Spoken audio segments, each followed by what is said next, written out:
Assalamualaikum warahmatullahi wabarakatuh. Waalaikumsalam warahmatullahi wabarakatuh. Halo semuanya, kami dari Kelompok akan menjelaskan materi tentang wilayah NKRI. Tapi sebelum itu, biar lebih seru, kita dengar pantun dulu ya dari teman kita. Oke. Pak petani beli kelapa. Kelapa dibeli sama kenapa? Di presentasi ini saya menyapa untuk hadirin yang indah rupa.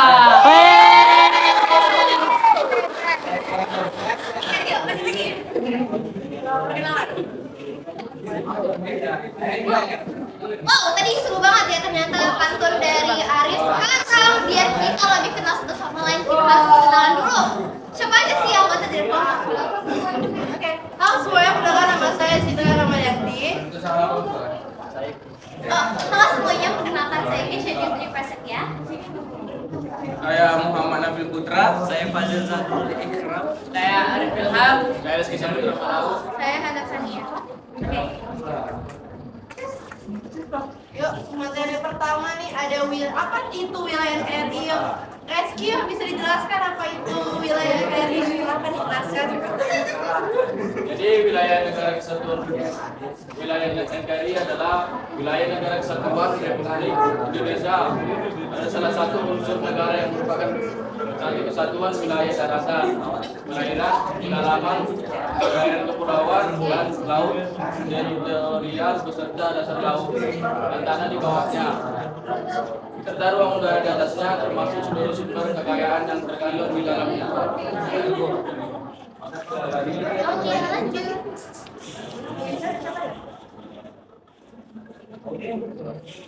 Wilayah negara Indonesia diatur dalam Undang-Undang Dasar Negara Republik Indonesia tahun 1945 dan Undang-Undang Nomor 43 tahun 2008 tentang Wilayah Negara Indonesia. Pengaturan tentang wilayah negara ini dilakukan berdasarkan asas berikut. Yang pertama itu ada kedaulatan. Pengelolaan wilayah negara harus senantiasa memperhatikan kedaulatan wilayah negara. Yang kedua itu ada kebangsaan. Pengelolaan wilayah negara harus mencerminkan sifat dan wawasan bangsa Indonesia yang pluralistik atau kebinekaan. Nah, yang ketiga ada kenegaraan. Pengelolaan wilayah negara harus senantiasa memperhatikan kepentingan seluruh wilayah negara Indonesia. Yang keempat, pengelolaan wilayah negara harus mencerminkan keadilan secara proporsional bagi setiap warga negara tanpa terkecuali. Dan yang kelima, ada keamanan. Suatu kondisi dinamis masyarakat sebagai salah satu persyaratan terselenggaranya pembangunan nasional dalam rangka tercapainya tujuan nasional. Yang keenam, ketertiban dan kepastian hukum. Pengelolaan wilayah harus menjamin terciptanya ketertiban dan kepastian hukum.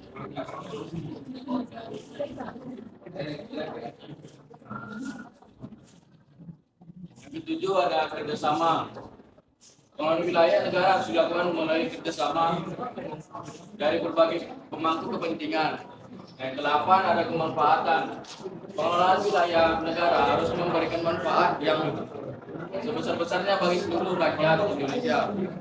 Nah, yang kesembilan, pengayoman. Pengelolaan wilayah negara harus mengayomi kepentingan seluruh warga negara, khususnya masyarakat di kawasan perbatasan. Dalam Undang-Undang Dasar Negara Republik Indonesia tahun 1945, wilayah negara diatur dalam pasal 25A. Dalam pasal 25A, Undang-Undang Dasar Negara Republik Indonesia tahun 1945, negara kesatuan Republik Indonesia adalah sebuah negara kepulauan yang berciri Nusantara dengan wilayah yang batas-batas dan hak-haknya ditetapkan dengan undang-undang. Selanjutnya ada zona laut dan mineral yang akan dijelaskan oleh Fazil.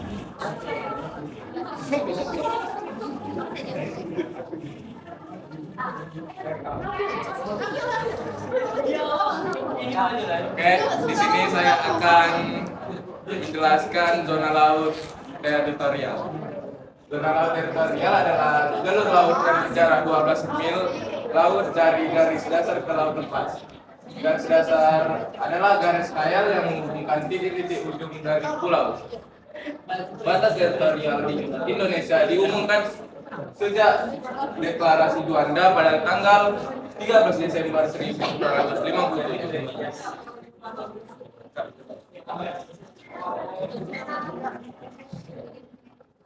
Selanjutnya akan dijelaskan oleh Arif.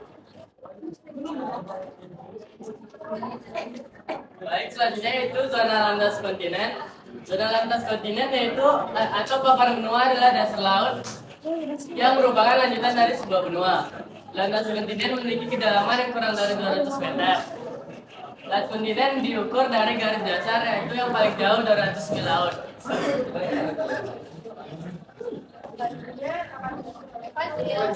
Di sini saya akan menjelaskan tentang ZEE atau zona ekonomi eksklusif. Zona ekonomi eksklusif adalah jalur laut sebesar 200 mil ke arah jalur laut terbuka diukur dari dasar laut. ZEE ini diumumkan pada tanggal 21 Maret 1990. Terima kasih. Oke, selanjutnya akan dijelaskan oleh Hardan. Baik, saya menggunakan melindungi segenap bangsa dan suatu pada Indonesia. Artinya seluruh komponen yang membentuk bangsa Indonesia terdiri dari rakyat, kekayaan alam dan nilai-nilai bangsa yang mengarah wajib terlindungi. Sebuah subjek warga negara sudah terpenuhi didasarkan pada UUD 1945. Misalnya hak mendapatkan pekerjaan, hak mengenal agama, hak asasi manusia, dan hak menurut hukum yang sama. Melindungi segenap bangsa dan saudara Indonesia bukan hanya kewajiban negara atau pemerintah, melainkan negara itu sendiri. Melindungi segenap bangsa dan seluruh tumpah darah Indonesia dibutuhkannya semangat bergotong royong agar tujuan tetap selesai.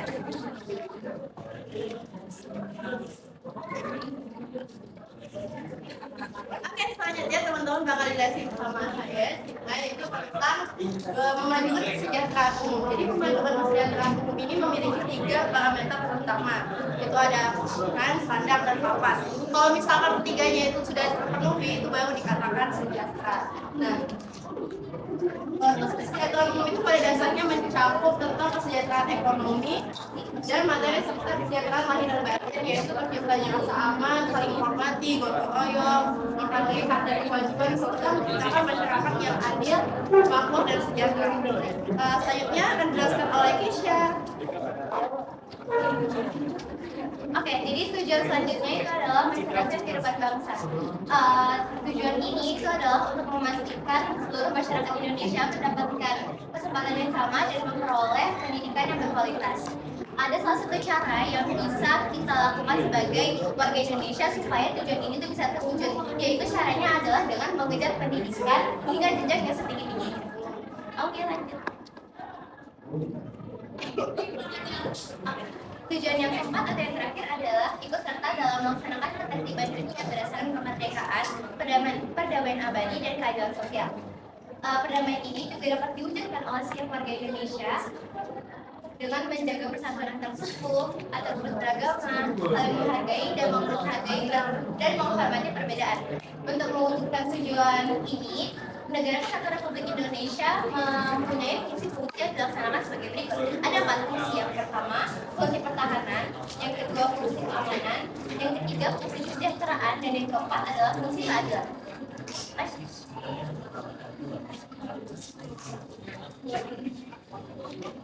Nah, oke, selanjutnya ini adalah ciri-ciri negara kesatuan Republik Indonesia yang membedakan dengan negara kesatuan lainnya. Apa sih yang membedakannya? Yang pertama adalah bentuk republik dan sistem pemerintahannya presidensial. Nah, itulah kenapa Indonesia ini dipimpin oleh seorang presiden. Kemudian nanti presiden itu bakal dibantu sama jajaran menterinya. Kemudian dia mempunyai tujuan pembangunan nasional serta adanya kedaulatan di tangan rakyat dengan adanya sistem pemilihan umum di Indonesia gitu. Jadi warga Indonesia itu bebas memilih wakil rakyatnya secara terbuka. Kemudian adanya lembaga-lembaga negara yang terdiri dari lembaga eksekutif, yudikatif, dan legislatif. Nah, Teman-teman, kalau misalkan lembaga legislatif, yaitu adalah lembaga yang membuat undang-undang seperti DPR, DPD, dan DPRD. Kalau eksekutif dia adalah yang menjalankan undang-undang seperti presiden. Nah, kalau misalkan yudikatif itu dia lembaga yang mempertahankan undang-undang. Nah, itu ada Mahkamah Agung, Mahkamah Konstitusi, dan Komisi Yudikatif. Terus adanya pembagi kekuasaan antara pemerintah pusat dan daerah. Kemudian adanya jaminan perlindungan hak asasi manusia serta hak dan kewajiban yang termaktub dalam Undang-Undang Dasar 1945. Oke, selanjutnya.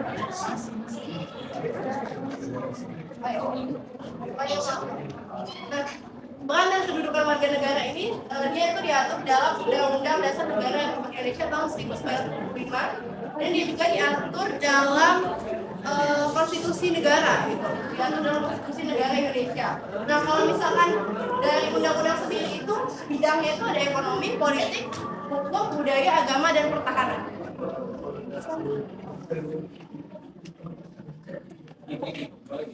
Baik, selanjutnya dari bidang ekonomi pasal 27 ayat 2 yang berbunyi tiap warga negara berhak atas pekerjaan dan kehidupan yang layak bagi kemanusiaan.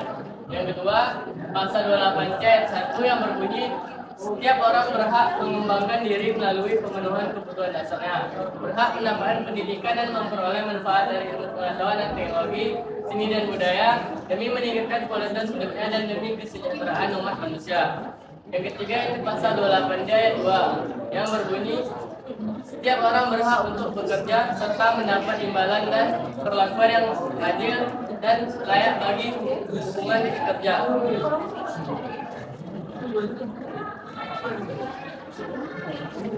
Masuk ke bidang hukum dan politik.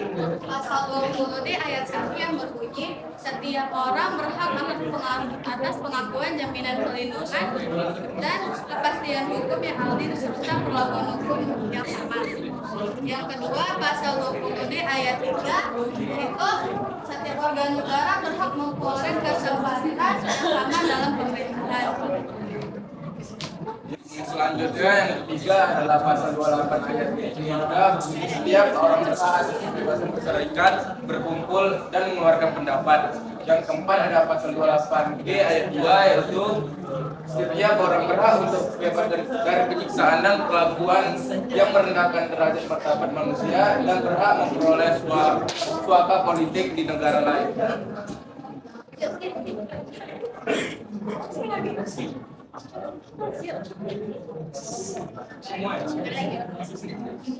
Di sini saya akan menjelaskan pasal mengenai bidang keagamaan dan sosial budaya.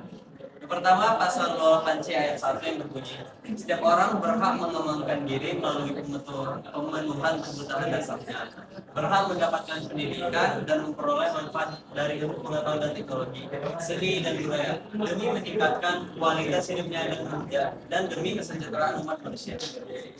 Yang kedua, pasal 31 ayat 1 yang berbunyi setiap warga negara berhak mendapat pendidikan. Yang ketiga, pasal 29 ayat 2 yang berbunyi negara menjamin kemerdekaan setiap penduduk untuk memeluk kepercayaan atau agamanya masing-masing dan untuk beribadah menurut agamanya dan kepercayaan itu. Yang ini bidang pertahanan dan keamanan. Pasal 30 ayat 1 yang berbunyi tiap-tiap warga negara berhak dan wajib ikut serta dalam usaha pertahanan dan keamanan negara.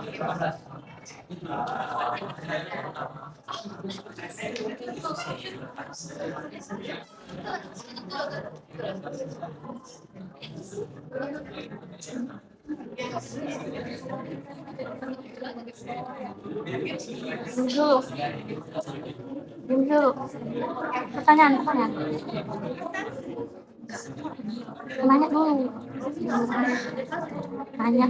Siapa yang mau nanya? Nah, teman-teman tadi kan sudah kira-kira ada yang paham atau ada yang tanya?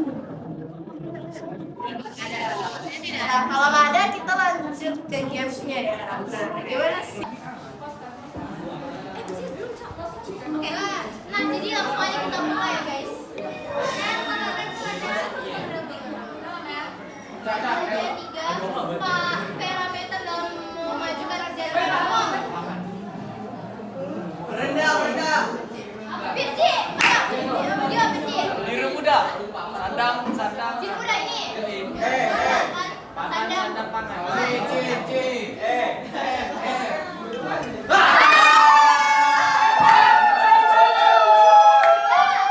Lanjut guys. Nah, batasan teritorial Indonesia diumumkan sejak Aulia.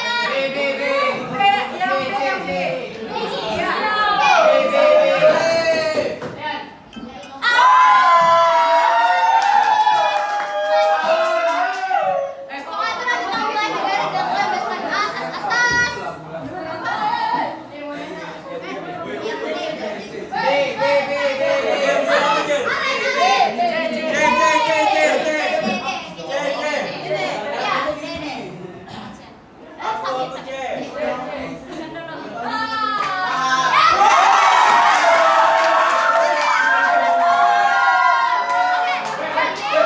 Berarti satu pertanyaan lagi, oke? Peran dan kedudukan negara diatur dalam. Ayo,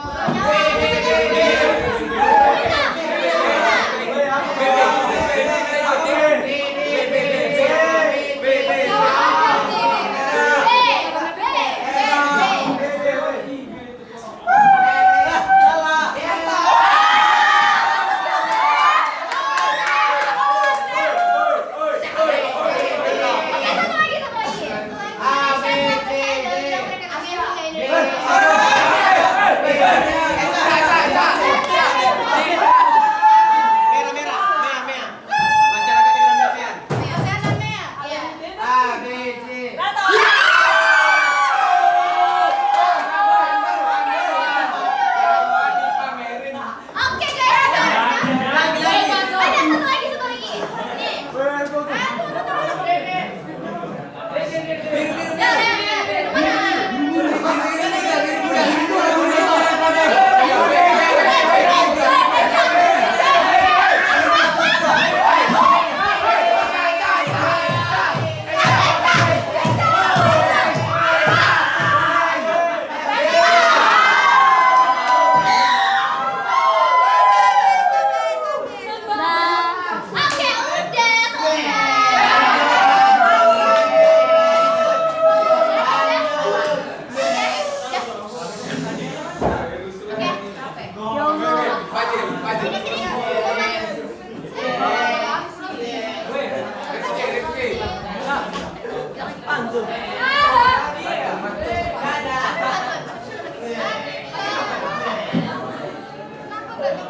Udah nggak yuk?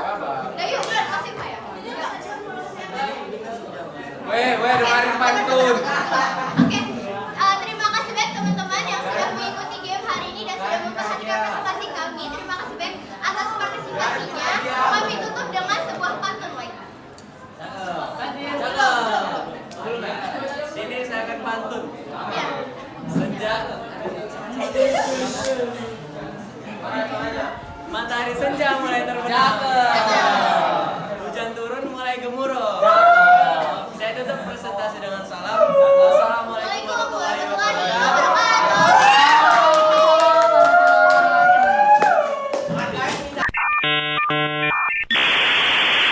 Saya wassalamualaikum bro.